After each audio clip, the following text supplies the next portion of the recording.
Hello guys, welcome back my YouTube channel. তো তোমরা কেমন আছো? আশা করি ভালো আছো, আর আমিও খুব খুব খুব ভালো আছি। তো আজকে তোমাদের সাথে শেয়ার করব একটা হচ্ছে ব্লগ। তো টাইটেল আর থাম্বনেল থেকে বুঝতেই পারছো কি ব্লগ হতে চলেছে। তো হ্যাঁ, আজকে আমি রান্না করছি আমার খুবই স্পেশাল একটা রেসিপি, মুরগির ছাল। তো এখানে দেখো আমি কেটে ধুয়ে বেছে সব কিছু করে রেখে দিয়েছি। এখন মশলাটা বাটতে হবে, তো চলো দেখা হচ্ছে। তো এদিকে আমি কড়াইয়ে তেল দিয়ে দিয়েছি, এরপরে আলুগুলোকে ভেজে নিচ্ছি। লাল লাল করে আলুগুলোকে আমি ভেজে নেব। তো এখানে দেখো আলুগুলোকে ভাজতে বসিয়ে আমি ওদিকে মশলাটাকে করে নিচ্ছিলাম।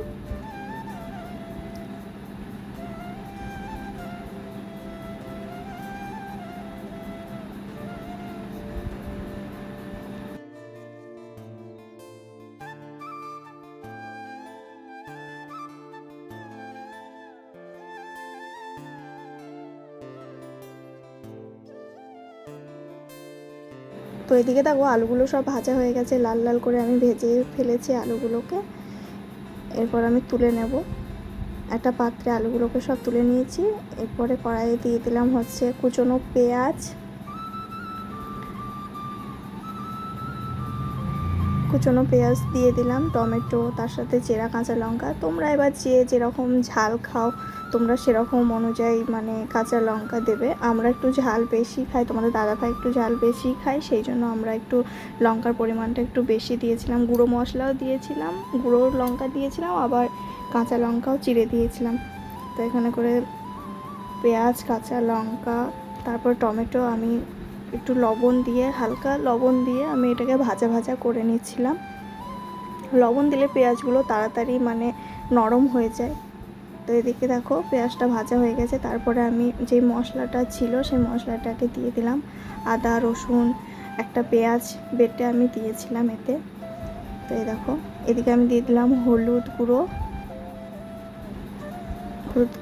তারপরে লঙ্কা গুঁড়ো, জিরে গুঁড়ো দিয়ে ভালো করে মশলাটাকে আগে কষিয়ে নিতে হবে। যতক্ষণ না এই মশলার গা থেকে তেল ছাড়ছে ততক্ষণ মশলাটাকে ভালো করে কষাতে হবে। তো এদিকে দেখো আমি সব মশলাগুলো একে একে দিয়ে দিচ্ছিলাম।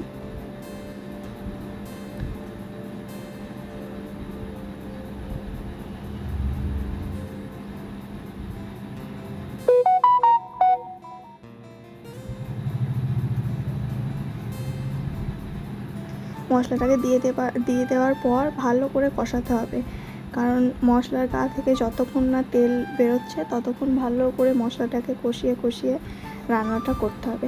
আমি তেল এতে অল্প অল্প দিয়েছিলাম, কারণ ছাল থেকে, যারা ছাল খাও তারা সবাই জানো যে ছাল থেকে প্রচুর তেল বের হয়। সেই জন্য আমি রান্নাতে খুব একটা তেল আমি ব্যবহার করিনি। ওই যেই তেলটায় আমি আলু ভেজেছিলাম না, সেই তেলটাতেই আমি আজকে রান্নাটা করছি। তো এদিকে দেখো ছালগুলোকে সব ধুয়ে পরিষ্কার করে রেখে দিয়েছি। তো এদিকে দেখো ছালগুলোকে দিয়ে দেব। তো বন্ধুরা, এই জিনিসটা খেতে না খুবই সুন্দর লাগে। হ্যাঁ, একটু কষ্ট হয় ঠিকই পরিষ্কার করতে, ছাড়াতে, কিন্তু মাংসর থেকেও এটা খুবই সুন্দর খেতে, দারুণ খেতে এটা। আমি তো খুবই ভালোবাসি। তো কারা কারা এই মুরগির ছাল খাও তারা অবশ্যই কমেন্ট করো, জানিও আমাকে। আর কে কীভাবে রান্না করো সেটাও আমাকে কমেন্টে জানিও। আমি তো এরকম করেই রান্না করি। তো এদিকে দেখো আমি মাংসগুলোকে দিয়ে ভালো করে মশলার সাথে মিশিয়ে নিচ্ছিলাম। এদিকে কষাতে কষাতে ধনেপাতা অল্প দিয়ে দিয়েছিলাম। ধনেপাতা দিয়েও আমি এটাকে ভালো করে কষাচ্ছিলাম।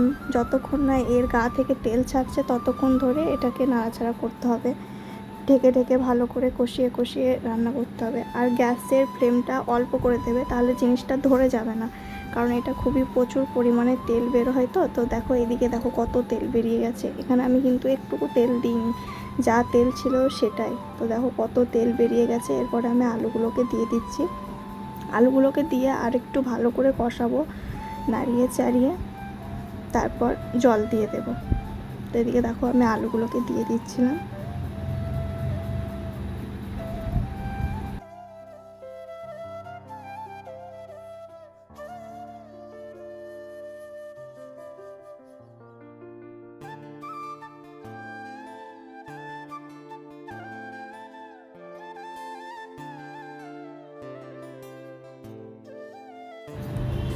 দেখো এদিকে কষানো ভালো করে হয়ে গেছে। তলে একটু মানে ধরে ধরে যাচ্ছিলো, তো সেই জন্য আমি জল দিয়ে দিলাম। আমরা তো এই জিনিসটা ভাতের সাথে খাবো, তাই একটু ঝোল ঝোল করছি। তোমরা যদি কষা কষা খেতে চাও তো তোমরা মানে একটু ভাজা ভাজাভাবে করতে পারো, কিন্তু আমরা ভাত দিয়ে খাবো বলে আমি একটু জল দিয়েছি। আলুগুলো সিদ্ধ হওয়ার জন্য তো একটু জল দরকার, তাই আমি এখানে অল্প পরিমাণে জলটা দিয়েছি। তো এদিকে আর একটু জল দিয়ে আমি ঢাকা দিয়ে দেবো জিনিসটাকে যতক্ষণ সিদ্ধ হোক। এদিকে দেখো আমি ঢাকা দিয়ে দিয়েছি, এটা গ্যাসটাকেও কমিয়ে দিয়েছিলাম। এদিকে দেখো সিদ্ধ হয়ে গেছে, আলুগুলো ভালোভাবে সিদ্ধ হয়ে গেছে। ওই যে বললাম আমি ভাত দিয়ে খাবো আমরা, সেই জন্য একটু মানে ঝোল রেখেছি। তোমরা চাইলে জিনিসটাকে মানে ঝোলটাকে সব মানে মেরে দিতে পারো, কষা কষা করেই রান্না করতে পারো।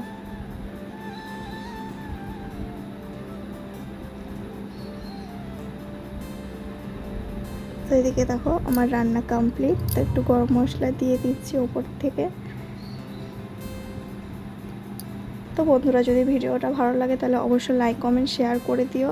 আর নেক্সট কি ব্লগ দেখতে চাও অবশ্যই কমেন্টে জানিও। আর কে কে মানে এই রান্না খেতে পছন্দ করো সকলে আমাকে কমেন্ট করে জানিও। টাটা।